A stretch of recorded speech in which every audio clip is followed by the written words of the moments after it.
मैंने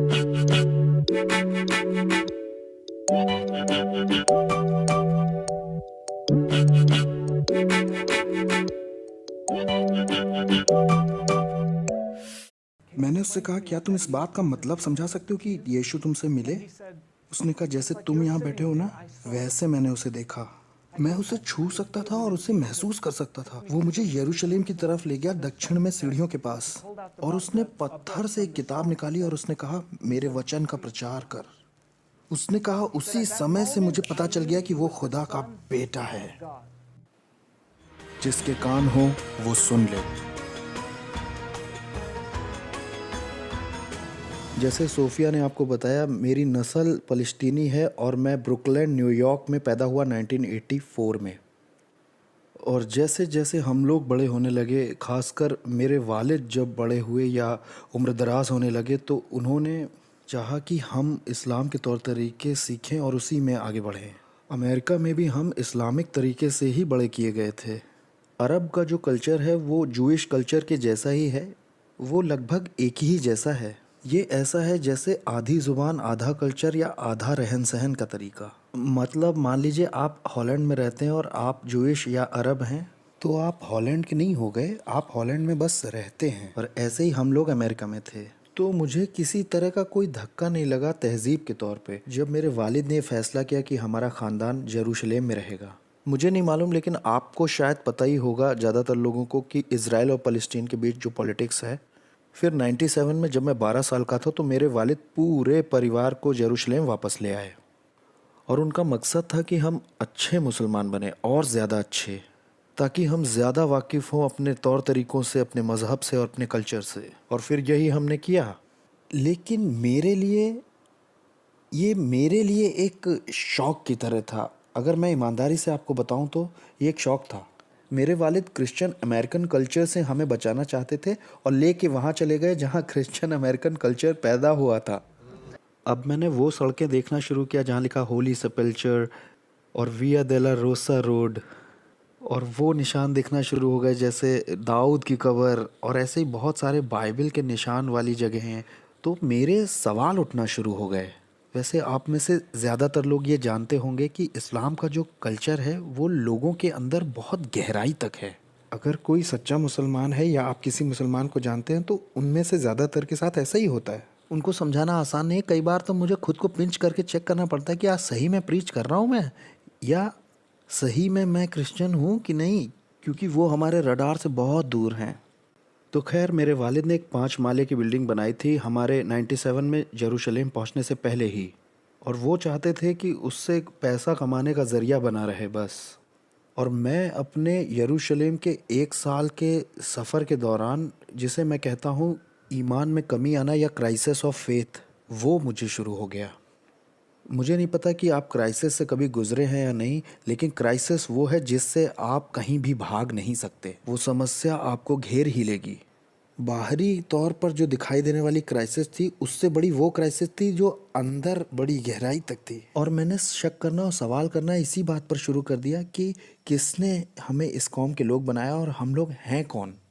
अगर आप किसी अरब के इंसान से पूछे कि अरब की ग्लोरी क्या है, तो वो कहेगा इस्लाम है अरब की ग्लोरी, और कुरान ग्लोरियस पैगाम है जो हमसे दुनिया को मिला है। इस्लाम की डॉक्ट्रिन में ऐसे भी स्क्रिप्चर्स हैं जिसमें ऐसा कहा गया है कि मुसलमान लोग दुनिया के लिए बरकत हैं। मेरा शक को शुरू करना इन बातों पर शक करना था कि मैं एक इंसान के तौर पर कौन हूँ, मेरा कल्चर क्या है, मेरी फैमिली क्या है। और शक तो हर उस बात पर था जो मुझे बताई गई थी। ये ऐसा था जैसे जिस ग्राउंड पर मैं खड़ा था वो दलदल जैसी ज़मीन बन गई हो। आज मेरा आपसे ये सवाल है, क्या आपने ये क्राइसिस को पहले महसूस किया है? आप इससे भाग नहीं सकते और आपको इसके पूरा होने का इंतज़ार करना पड़ता है। उसी समय पर जब ये सब हो रहा था, आप ध्यान देना, मैं अपना पूरा दिल इस्लाम में लगा रहा हूँ, पूरा दिल कल्चर में लगा रहा हूँ और ये सब कर रहा हूँ। मैंने अपनी पूरी चेकलिस्ट पूरी की, दुआ की, मस्जिद गया। वो जो खूबसूरत सी डोम ऑफ द रॉक है टेम्पल माउंट पर, वहाँ मैंने कई बार वहाँ सिजदा करके वालिद के साथ दुआएं की हैं। यही तो हम करते थे। जब आप ऊपर वाले को ढूंढते हैं, मैं इसे चेकलिस्ट कहता हूँ, तो आप बस चेकलिस्ट को पूरा करते हैं। आप चाहे यहूदी हो, किसी भी धर्म के हो, आप अपनी दुआएं करते हो, अपने फास्ट करते हो और अपनी किताब पढ़ते हो। तो यही तो मैं भी कर रहा था। मैं कुरान पढ़ रहा था, आयतें याद कर रहा था, यहाँ तक कि 6 दिन हफ्ते में मैं इस्लामिक क्लासेस कर रहा था। मैं एक ऐसे स्कूल में गया जो इंग्लिश में हमें ये बता रहे थे जो डिप्लोमा हमें लेना है या हाई स्कूल की जो भी पढ़ाई है, एजुकेशन है, वो हमें कैसे करनी है इस्लाम के हिसाब से। तो मेरे लिए सारी चेकलिस्ट को पूरा करने के आखिर में मैंने अपने आप को जानते कहाँ पाया? क्या मैं आपको एक बात बताऊं? और मैं किसी दूसरे मज़हब को पीछे नहीं कर रहा हूं, लेकिन खुदा की जो हुजूरी आप महसूस करते हैं ये अपने आप में एक चमत्कार है। Amen. Amen. क्या आप जानते हैं आज 1.6 बिलियन लोग 5 बार दुआ करेंगे। ज़्यादातर लोग 5 बार करते हैं, लेकिन वो खुदा की हुजूरी कभी महसूस नहीं करेंगे।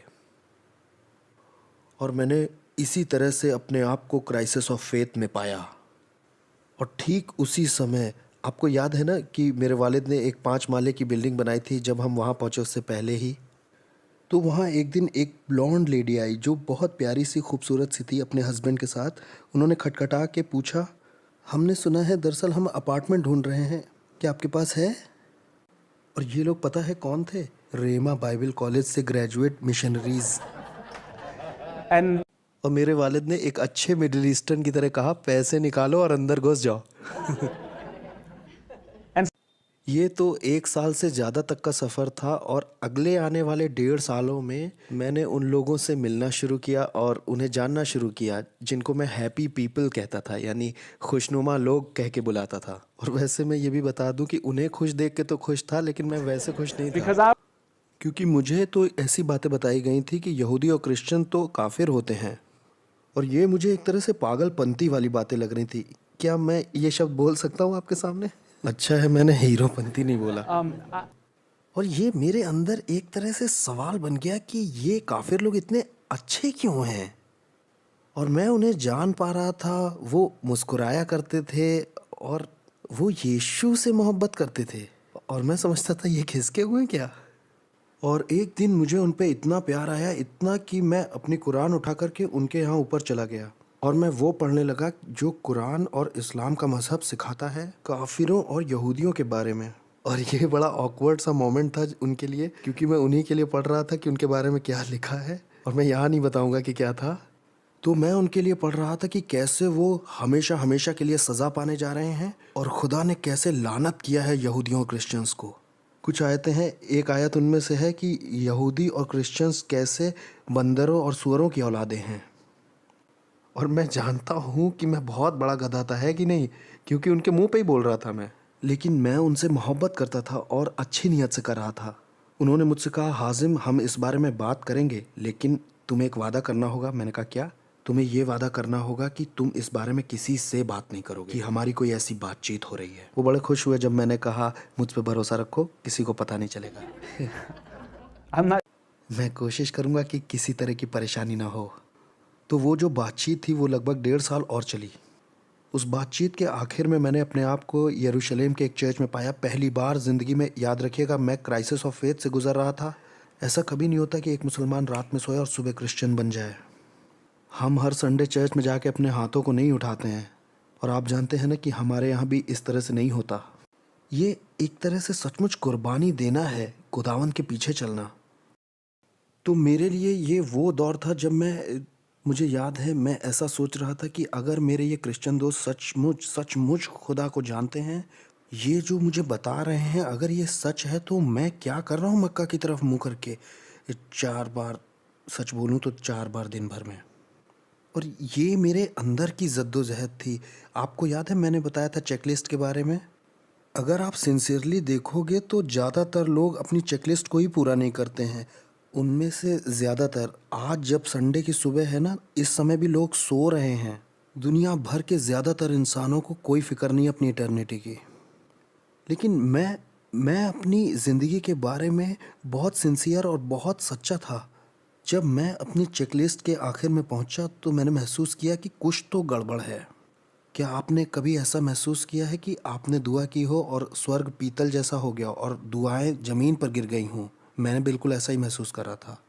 तो मैंने मुश्किल सवाल उठाने शुरू कर दिए। तो मैंने पूछना शुरू किया कि कुछ हिस्सों के लोगों को मुझे क्यों नफ़रत करनी है? क्यों आखिर, जब वो इतने अच्छे हैं? और मैंने महसूस किया कि मैं ऐसे सवालों को पूछ रहा था जो कोई नहीं चाहता कि पूछा जाए। ये बात मैंने अंदर महसूस की थी। फाइनली मैं आगे बढ़ा के बता रहा हूँ कि कैसे मैं यरूशलेम चर्च गया। उन्होंने पूछा, हाजिम हम मैकडॉनल्ड जा रहे हैं, तुम चलोगे? मैंने कहा श्योर, 2.5 साल से मैंने मैक नहीं खाए हैं। सच कह रहा हूँ, उस वक्त 2 ही मैकडॉनल्ड होते थे, एक यरूशलेम में था और एक नॉर्थ में था गलील के पास, आई थिंक तेल अवीव में था। तो मैंने कहा ठीक है, मैं चलूँगा आपके साथ मैकडॉनल्ड। लेकिन वो बोले हम पहले चर्च भी जाना चाहते हैं। उन्होंने कहा अपनी राइड से आना चाहोगे? मैं तो टीनेजर था, मैं भी इधर उधर जा करके भटकना नहीं चाहता था। यरूशलेम जाऊँ, चर्च जाऊँ, इसका कोई मतलब भी नहीं बनता था। मैंने कहा आप लोगों के साथ ही चलता हूँ मैं। उन्होंने कहा ठीक है, तुम फ्री हो, वैसे चाहो तो कार में इंतज़ार करो या बाहर 1-1.5 घंटे इंतज़ार कर सकते हो हमारा। मैंने कहा बेकार की बातें मत कीजिए, अंदर आ सकता हूँ मैं। तो ज़िंदगी में पहली बार मैं चर्च में गया। तो मैं चर्च गया और चर्च में मैंने एक बड़ा सा कोट पहना जिसमें एक हुडी लगी हुई थी ताकि कोई मुझे अंदर जाते हुए ना देखे। फिर अंदर जाके मैंने उसे उतार दिया और कॉर्नर में एक सीट पे बैठ गया और मैं हैरान रह गया। मैंने और ज़्यादा खुश लोगों को देखा। I, मैंने एक शख्स को सामने खड़े देखा गिटार के साथ, वो ऊपर देख करके गा रहा था यीशु के लिए। वो अपनी चेकलिस्ट के आखिर में खुश था, लेकिन मैं नहीं था। वहाँ सामने भी लोग थे जैसे आज हमने यहाँ वर्शिप की है खुदावन की। लोगों ने हाथों को उठा रखा था, लोगों की आंखों से आंसू बह रहे थे। मैंने मानो बातचीत होते देखी स्वर्ग और पृथ्वी के बीच में, और इस बात ने मुझे पागल कर दिया। देखिए, ईमानदारी से बता रहा हूँ, मैं ऐसा हो गया था जैसे नफरत से भर गया हूँ। मैं जेलस था। काश मैं कह पाता कि मैं कायल हुआ था, लेकिन नहीं, मैं नहीं हुआ था। मैं वहाँ था और मैं बहुत अनईज़ी हो गया था। मैंने कहा मुझे इस जज्बातों से बाहर निकलना है और मुझे अच्छा मुसलमान बनने की ज़रूरत है। तो मैंने अपनी तस्बीह निकाली और बोला, हम्द हो अल्लाह की, हम्द हो, praise Allah, praise Allah, praise Allah. और ये कि अल्लाह के सिवा कोई खुदा नहीं और मोहम्मद उसका रसूल है। और मैंने तस्बीह फिराना शुरू कर दिया। जैसे कैथलिक्स की होती है वैसे हमारी भी अपनी होती है। और 20 मिनट हो गए, लेकिन मैं अभी भी उन्हें देख रहा हूँ कि वो बड़ी खुशी से यीशु के लिए गा रहे हैं और मैं वहाँ अपनी तस्बीह लेके बैठा हूँ। और मैंने कहा कि ठीक है, ये काम तो नहीं कर रहा है। तो मैंने कहा चलो, क्योंकि मैं पहली बार चर्च गया था, तो मैंने कहा ये ठीक नहीं है, चलो मुझे दुआ करने की ज़रूरत है। वहाँ से नीचे उतर के मैं खाली कमरे में गया, मक्का की तरफ मुंह किया और मैंने अपनी ज़िंदगी की दुआओं में सबसे ज़्यादा अंधकार से भरी हुई दुआ की। आपको याद है याकूब ने खुदावन से जंग की थी, है ना? वहाँ मेरी जंग खत्म हुई थी खुदावन से। और जानते मेरी उस दुआ में इतना अंधेरा क्यों था? इसलिए नहीं कि वहाँ खुदा नहीं था, बस मैं उस खुदा को देखना नहीं चाहता था जो वहाँ था। नतीजा ये हुआ कि उस आखिर में अपने वाजिब गुस्से में मैंने कहा, खुदा जानते हो क्या, मैं क्विट कर रहा हूँ, मैं बस छोड़ता हूँ। मैं छोड़ता हूँ आपकी वो नौकरी जिसे आपने देखा है कि 3 साल से मैं पकड़े हुए हूँ उस विश्वास के साथ, और मैं दुआ करता हूँ कि आप वही निकलें जो ये लोग बता रहे हैं। और मैं दुआ करता हूँ कि मोहम्मद झूठा नबी नहीं था, क्योंकि मैं ये जानता था कि मेरे आगे क्या है अगर ये बात सच निकली तो। मैंने कहा इसके बावजूद अगर आप वही निकले जिसकी इबादत ये खुशनुमा लोग करते हैं, तो मैं इसी वक्त इस लड़ाई को यहीं छोड़ता हूँ और मैं जा रहा हूँ सच का पता लगाने, और जो भी आप हैं तो अब मैं तैयार हूँ, मुझे पकड़ लो। और मैं फिर ऊपर गया और मैंने वहाँ देखा वो अभी भी खुश होकर खुदा के लिए गा रहे हैं, बंदगी कर रहे हैं। लेकिन इस वक्त मुझ में गुस्सा नहीं था, बल्कि इस बार मैं इंजॉय कर रहा था, क्योंकि ये लोग अपनी चेकलिस्ट के आखिर में वहाँ पहुँचे थे जो इन्हें चाहिए था। और फिर मैं अगले दिन उन क्रिश्चियंस के पास गया। मैंने कहा मैंने फ़ैसला ले लिया है और मैंने खुदा की वो नौकरी छोड़ दी है और अब मैं दुआ करने जा रहा हूँ। जब मुझे in the name of Jesus बोलना होगा तो मैं बहुत धीरे से बोलूँगा और ये बिल्कुल सीक्रेट रहेगा। उन्होंने कहा हासिम हम भी तुम्हारे साथ करेंगे, हम बहुत जोश में हैं कि तुम इस फैसले पे पहुँचे, क्योंकि उनको मेरा स्ट्रगल मालूम था। उन्होंने कहा कि लेकिन एक बात है हाजिम, ये तुम किसी से बता मत देना बस। मैं उन्हें बड़ा मजबूत समझा था। मैंने कहा अरे भरोसा रखिए, ऐसा नहीं होगा, मैं किसी से नहीं कहूँगा। तो फिर अगले कुछ सालों तक मैं एक अंडरग्राउंड बिलीवर की तरह रहा। वहाँ जंग शुरू हुई थी सन 2000 में और तब हम अमेरिका वापस लौटे हैं। हाँ, 2000 में हम अमेरिका गए थे। ये मेरी ज़िंदगी का बहुत मुश्किल समय था, और मुश्किल इसलिए था क्योंकि मेरी तरफ से सोचिएगा, हमने अमेरिका छोड़ा था इस यहूदी मसीहा यीशु से बचने के लिए, और अब मैंने यहूदी मसीहा यीशु को कबूल भी कर लिया है और हम वापस अमेरिका भी आ गए। ये बहुत कंफ्यूजिंग था।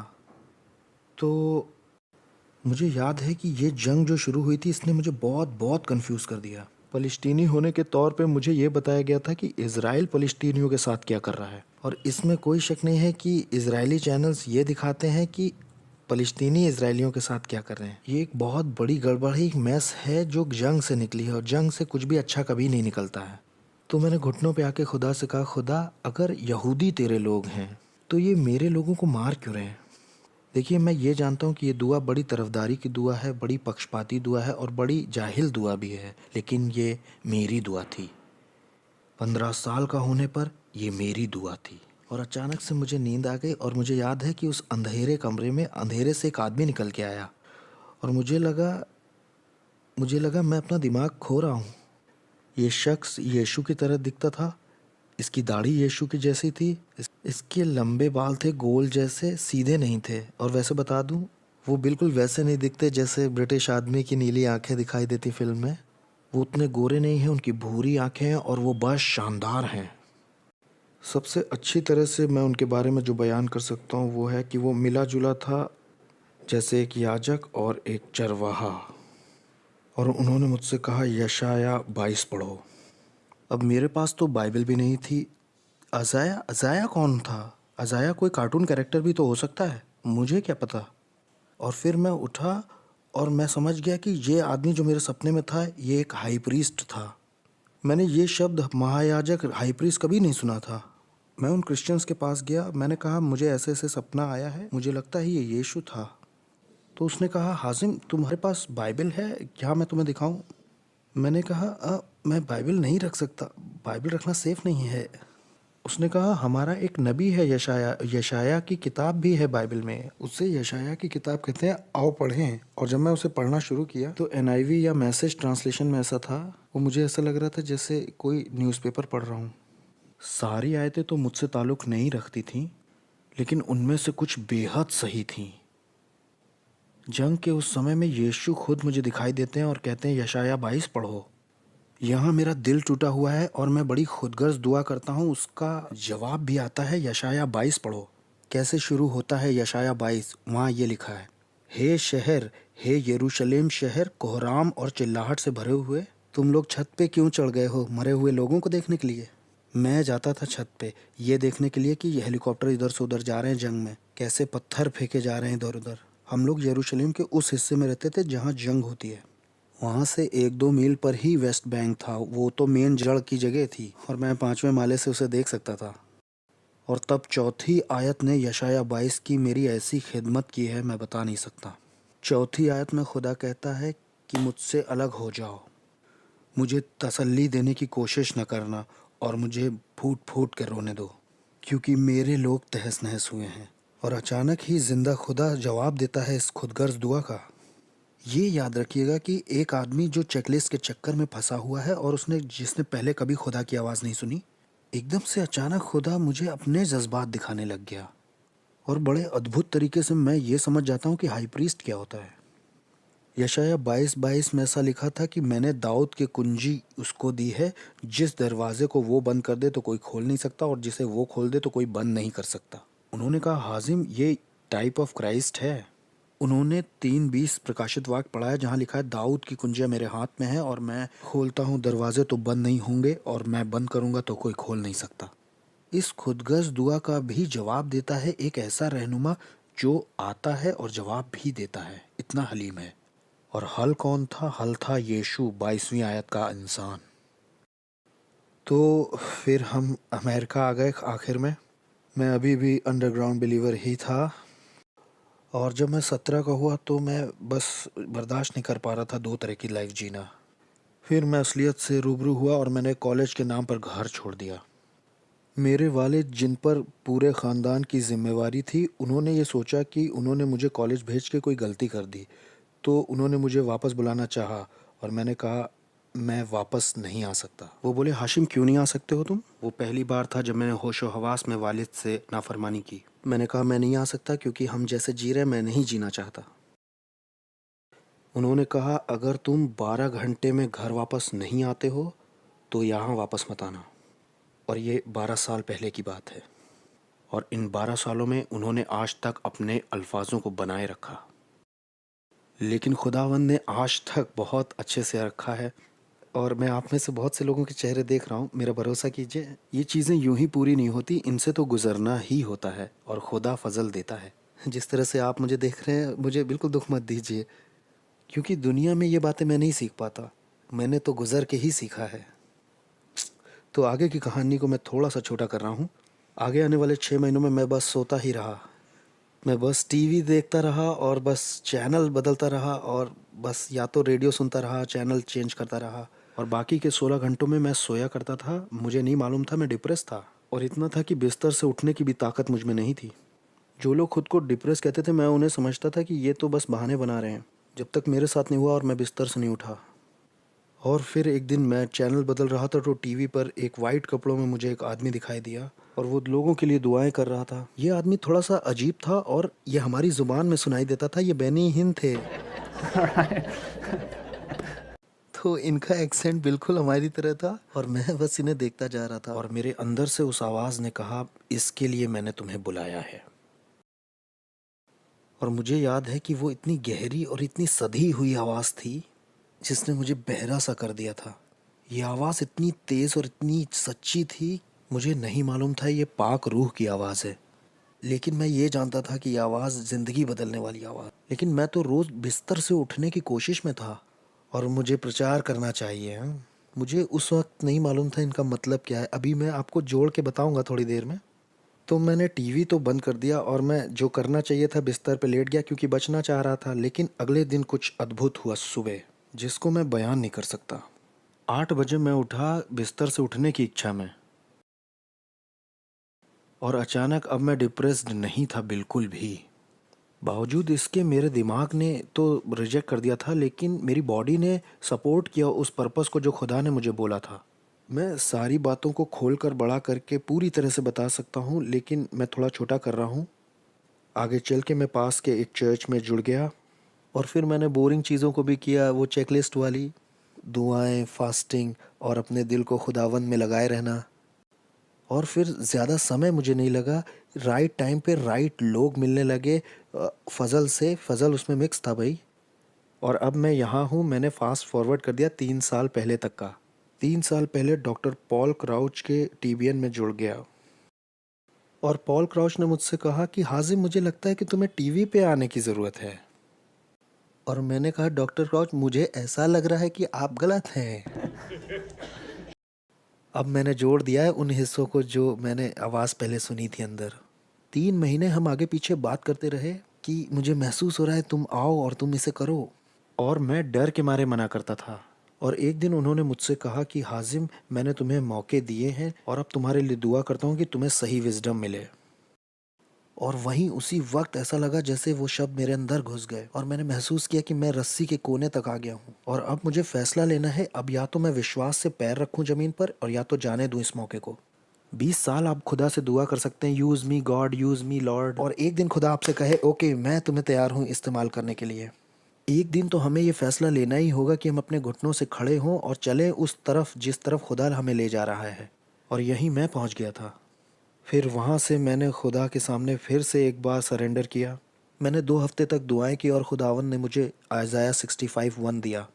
मैंने कभी कभी नहीं सुनी थी ये आयत। उस जगह पर वहाँ ऐसी बात लिखी है कि मैंने उन लोगों पर अपने आप को जाहिर कर दिया जो मुझे ढूंढ भी नहीं रहे थे। मैंने उन लोगों से जो मेरे नाम के भी नहीं कहलाते थे, मैंने कहा है, मैं यहाँ हूँ, मैं यहाँ हूँ। और मेरे पास खुदावंद का कलाम आ गया और एक वादा भी खुदा का आ गया, अगर तुम विश्वास से कदम बढ़ाते हो और कलाम का प्रचार करते हो तो मैं आऊँगा और उनके चिल्लाने का जवाब दूंगा। तो कहानी और छोटी करता हूँ, बार बार बोलता रहता हूँ मैं, ऐसे छोटा छोटा हो नहीं रही, अलग बात है। तो मैं दुआएं कर रहा था कि मुझे क्या इन लोगों को बताना है। खुदा ने कहा, इन्हें यूहन्ना 3:16 बताओ। मैंने कहा ये तो बहुत सिंपल हो जाएगा, मैं तो रेवलेशंस बताना चाहता हूँ, 3:16 नहीं। अब क्योंकि मैंने खुदावन से सुना था इसलिए मैंने ओबेडियंस दिखाया, जो मैंने अंदर सुना था। इसलिए खुदा बीच में आया और मैंने महसूस किया अरबियों ने कभी भी यूहन्ना 3:16 सुना ही नहीं था। और फिर यहोवा की बुद्धि तो देखिए ये है कि उसने इस बात को पूरा करने के लिए आए भी। और यशाया 65:1 जब मुझे मिला था, मैं आपको बहुत सी स्टोरीज बता सकता हूँ, ईमेल्स, लेटर, जिनमें से कुछ तो अभी आए हैं। देखिए, समझने वाली बात यह है कि आज हम यहाँ चर्च में बैठ के वाह प्रेज द लॉर्ड कह सकते हैं। खुदा ने सारे डॉट्स जोड़ दिए, मैंने तुम्हें इस काम के लिए बुलाया। वो अंदर वाली आवाज़ याद है ना? अब मैं टीवी पर भी गॉस्पेल प्रचार कर रहा हूँ और एक तरह से उस व्यक्ति को जिसे टीवी पे देखा था उसका जवानी वाला रूप भी हूँ। तो अब डॉट्स तो सारे जुड़ गए। ये सुनने में यहाँ चर्च में अच्छा लगता है, लेकिन दुनिया के दूसरे हिस्सों में या शहर के दूसरे हिस्से में ऐसे बहुत से लोग हैं जो हमारी तरह यकीन नहीं करते हैं। वो इस कहानी से उखड़ जाएंगे। इनफैक्ट मेरे पास एक तस्वीर है आपको दिखाने के लिए। अब क्योंकि प्लेटफॉर्म भी है और हमारा ये प्रोग्राम रिफ्लेक्शन हफ्ते में 23 बार दिखाया जाता है, 6 अलग अलग चैनल्स पे, 2 भाषाओं में। और खुदा और भी फजल करेगा आगे। मैं फेसबुक पर भी हूँ और शायद आपने ये पिक्चर पहले देखी होगी। ये तस्वीर कुछ महीने पहले की है, जब मिस्र में जो अब हो रहा है, मसीहों को सताया जा रहा है, विश्वासियों को। ये आदमी जो यहाँ है ये बाइबल जला रहा है। और आप और देखेंगे तो वहाँ पर पुलिस वाले भी खड़े हैं। वो बस उन्हें होने दे रहे हैं जो हो रहा है, और वो उसे बढ़ावा भी दे रहे हैं कि हाँ करो ऐसा। अब मुझे लगा कि मैं इस एक आदमी से क्या कहूँ, ये जो यहाँ खड़ा होकर ये कर रहा है, क्योंकि ये मुझे अंदर से झंझोड़ रहा था। वहाँ पुलिस भी खड़ी है। तो मैंने फेसबुक पर पोस्ट किया कि तुम हमारी बाइबल तो जला सकते हो, लेकिन तुम यीशु को कभी नहीं जला सकते। तुम उस मैसेज को नहीं जला सकते हो। तुम ये पेपर तो जला सकते हो, लेकिन वो मैसेज कभी नहीं मिटेगा। अब ये तो बड़ी अच्छी, मेरे हिसाब से तो ये बड़ी अच्छी बात मैंने कही थी। ये इसके लिए नहीं बोली थी कि एंटी इस्लामिक बात बोली हो मैंने। ये था कि जो हम विश्वास करते हैं। और सिर्फ इस एक फ़ोटो की वजह से बाढ़ सी आ गई, नफ़रत से भरी हुई ईमेल्स की, मेल्स की। और मैंने दुआ की। मैंने कहा लॉर्ड, क्यों एक छोटी सी सिंपल सी बात इतना बड़ा बवाल कर रही है। और मुझे लगने लगा, मैं सच्चाई से बता रहा हूँ, मुझे लगा कि मैं धमकाया जा रहा हूँ। मैं तो बस गॉस्पेल प्रीच कर रहा हूँ और ये मुझ पे नाराज़ हो रहे हैं। वो लोग हमारी मेरा मतलब है कि वो आदमी, वो सब लोग नहीं हैं जो जला रहे हैं, लेकिन वो आदमी है जो हमारी बाइबल जला रहा है। तो लॉर्ड मुझे लेके गए यूहन्ना 20 चैप्टर में। हाजिम, इस एक बात को जान करके ऐसे लोग रुक जाएंगे बाइबल जलाने से।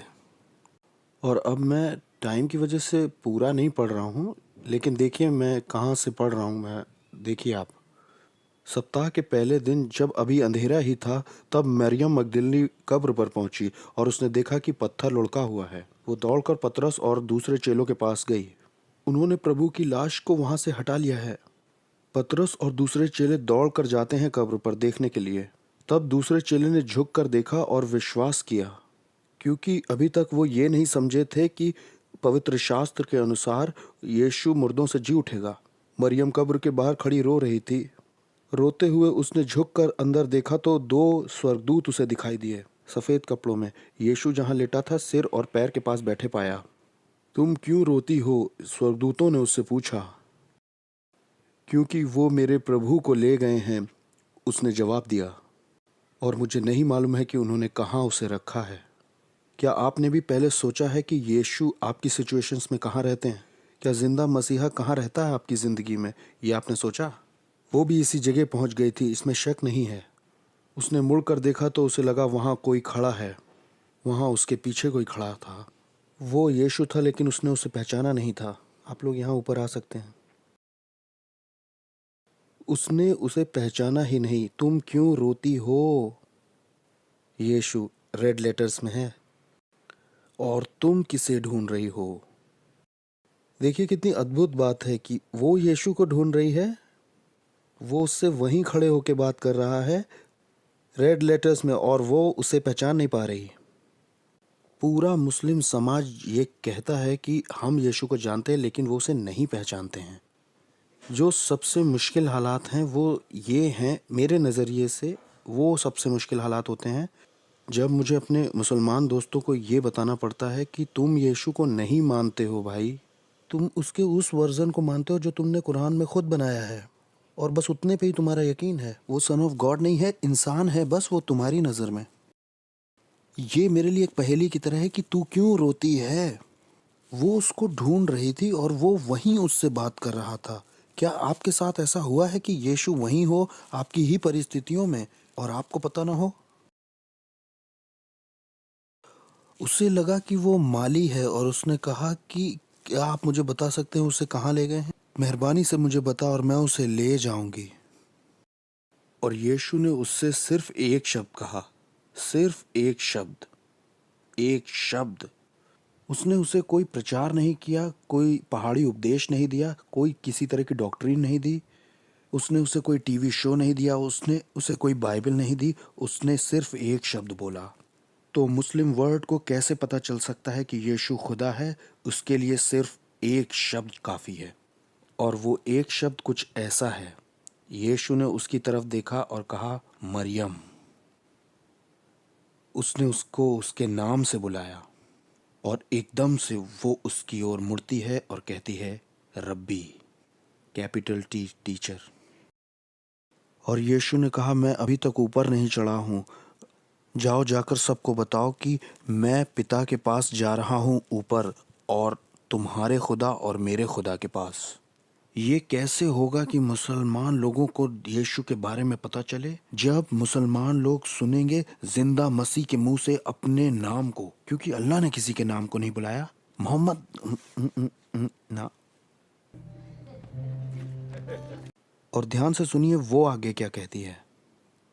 18वीं आयत में मरियम मगदलिनी जाती है चेलों के पास और कहती है, मैंने प्रभु को देखा है। और मैंने जो महसूस किया है मिनिस्ट्री और रिफ्लेक्शन प्रोग्राम की वजह से, जिसमें मैंने दोनों तरफ के लोगों को समझा, और मैंने पाया है कि वो इतना रहम दिल है कि वो अपने आप को लोगों को दिखाना चाहता है, जैसा यशाया 65:1 में दिया हुआ है। मैंने अपने आप को उन पर प्रकट किया जो मुझे ढूंढ भी नहीं रहे थे। मैं आपको यरूशलेम में अंडरग्राउंड बाइबल स्टडी के उस कमरे में ले जाना चाहता हूँ। मैंने अपने बगल में बैठे हुए भाई से पूछा, तुम कैसे यीशु को जान पाए? सोचिए कि मुझे उसे बताना चाहिए था कि कैसे मैं क्राइसिस ऑफ फेथ में जा रहा था और मिशनरीज आए, मुझसे मिले, ये सब। लेकिन मैंने उससे पूछा, तुम कैसे आए खुदावंद में? उसने कहा, यीशु मेरे पास आए थे। इसका क्या मतलब है कि यीशु तुम्हारे पास आए थे? मैंने चाह रहा था कि उसको थोड़ा अजीब सा लगे मेरा पूछना।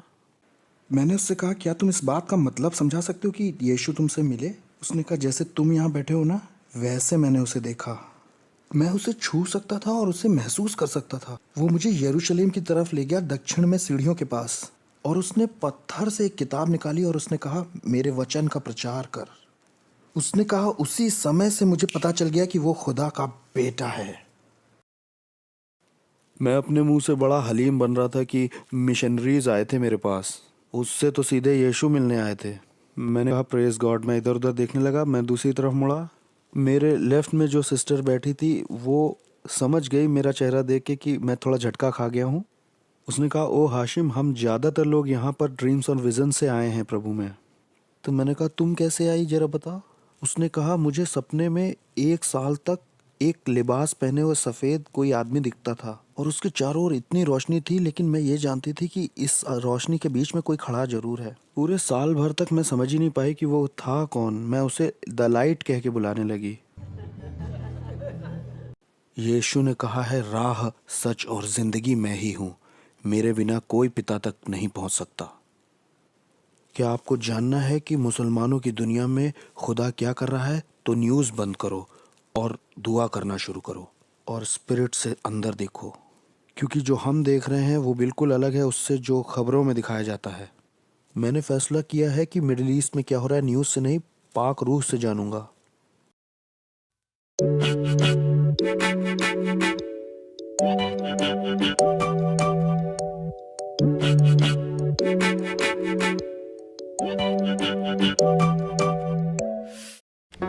Do not forget to like the video, subscribe BTL TV, and press the bell icon to receive notifications.